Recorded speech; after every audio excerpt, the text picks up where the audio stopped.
Roland E. Thomas, Chapter 3, End Problem 3.8. Choose a ground wisely and formulate the node voltage equations for the circuit in figure 3-8. उसके बाद solve for Vx and Ix. अच्छा, पहली चीज़ तो उसने हमें से ये कहा है कि आपने ग्राउंड नोड को सिलेक्ट करना है.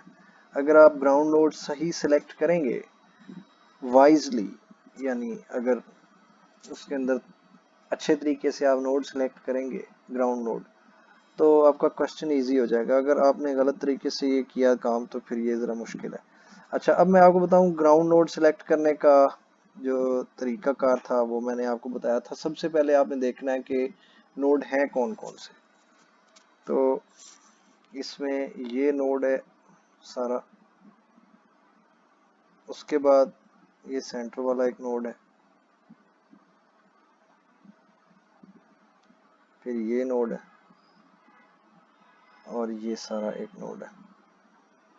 ठीक है जी. अब अगर हम ये देखें कि ये वोल्टेज सोर्स 1 2 3 और 4 नोड्स हैं.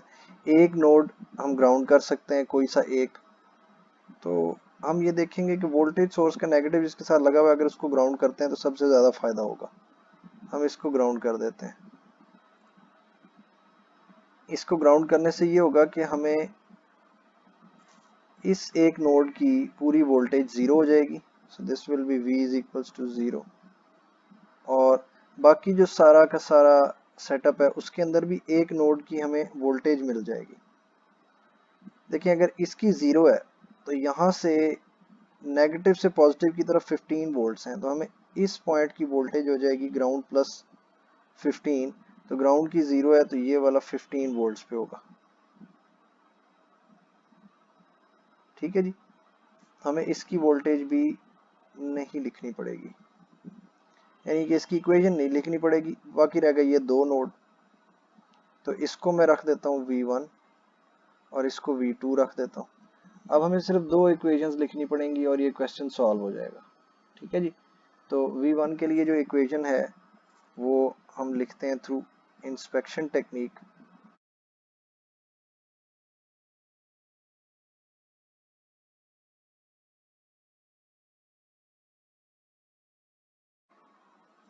और -1/1k इंटू 15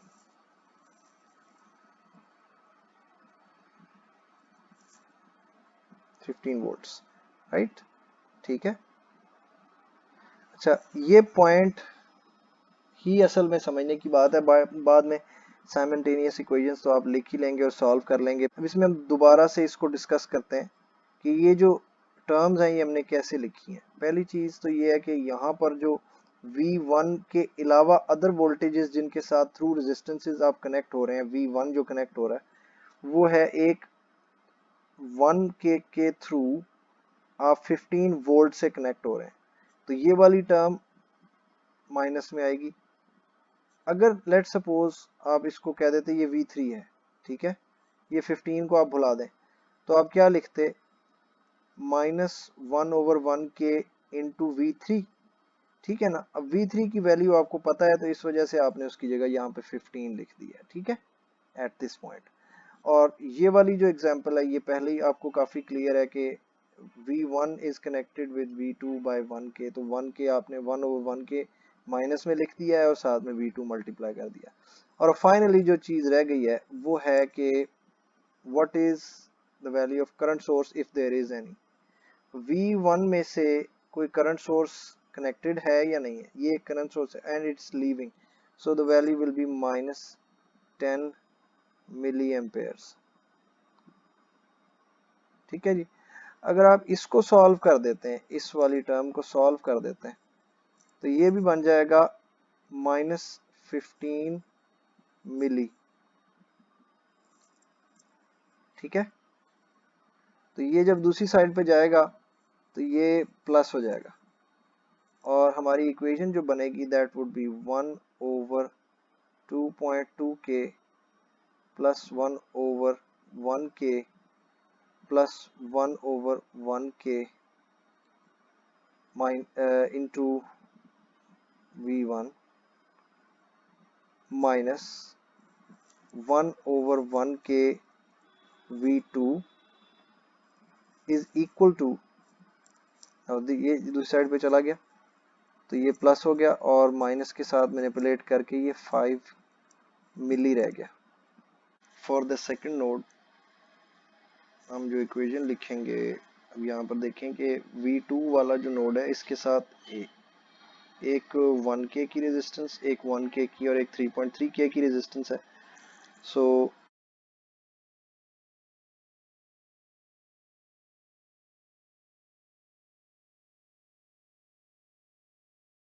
अच्छा, नेक्स्ट हम क्या करेंगे कि हम इस सेक्शन को सॉल्व कर लेते हैं।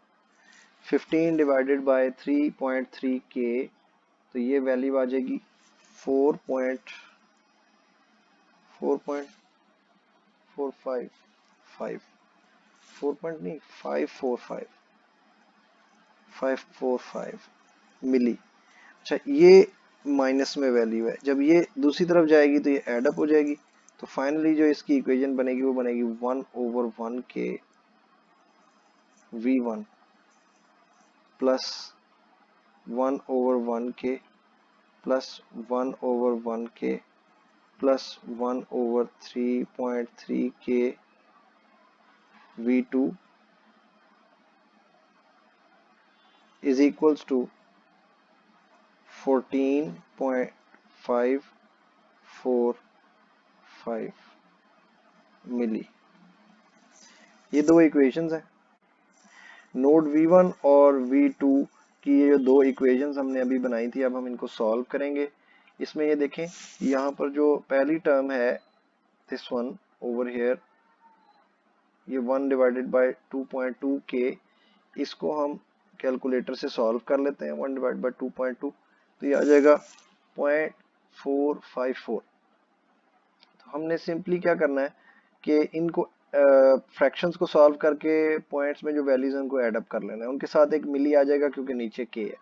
तो ये देखें, ये वाला जो सेक्शन है ये है 0.454k और ये वाला 1 डिवाइडेड बाय 1 के ये 1 मिली हो जाएगा, ये भी 1 मिली है, ये भी 1 मिली है, तो ये 2 मिली है और ये वाला जो सेक्शन है ये 0.45 है।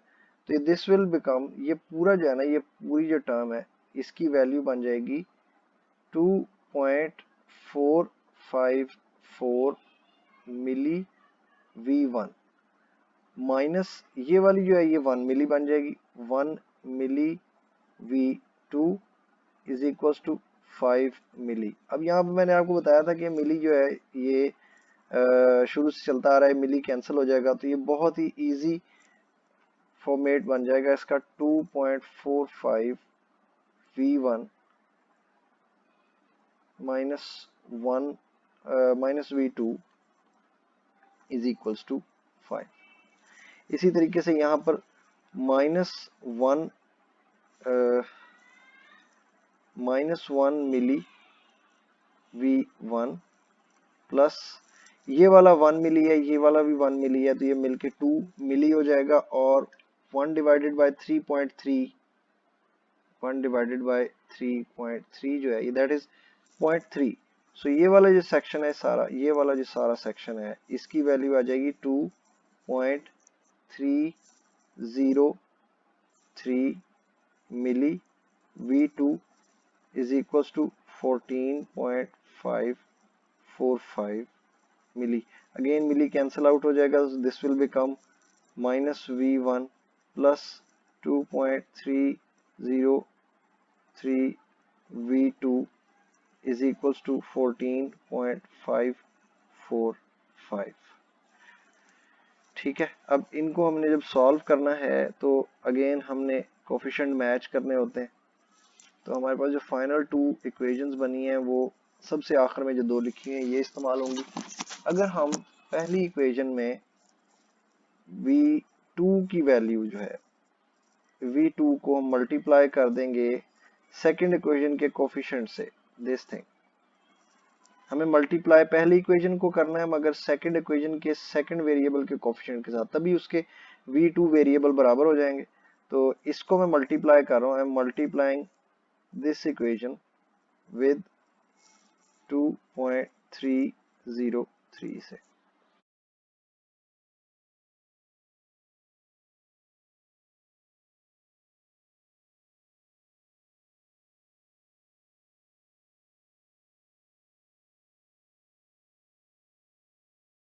V1 is equals to 5.61 volts.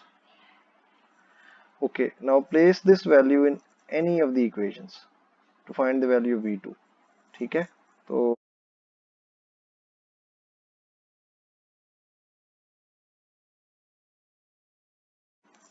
V2 will be equal to 8.744 volts। ठीक है जी। इसके बाद जो नेक्स्ट टारगेट्स हैं, जो क्वेश्चन के टारगेट्स हैं V1 V2 के अलावा, वो उसने हमसे कहा है कि give me the value of Vx and Ix। Circuit में देखें, Vx is the voltage V2, Vx का नेगेटिव ग्राउंड से कनेक्टेड है और उसका पॉजिटिव जो है वो V2 से कनेक्टेड है। इसमें सिंपली V2 जो है वो Vx के बराबर होगा। और Ix की वैल्यू देखें, Ix की value it will be V1 divided by 2.2, but it will be A minus value, क्योंकि उसने हमें ग्राउंड से V1 की तरफ वोल्टेज मांगी है। अब ऐसा हो नहीं सकता कि ग्राउंड से V1 की तरफ, V1 से ग्राउंड की तरफ होता है, तो हमने डायरेक्शन ऑपोजिट करने के लिए सिर्फ एक माइनस का साइन लगा देना है। ठीक है जी, this is all for the question.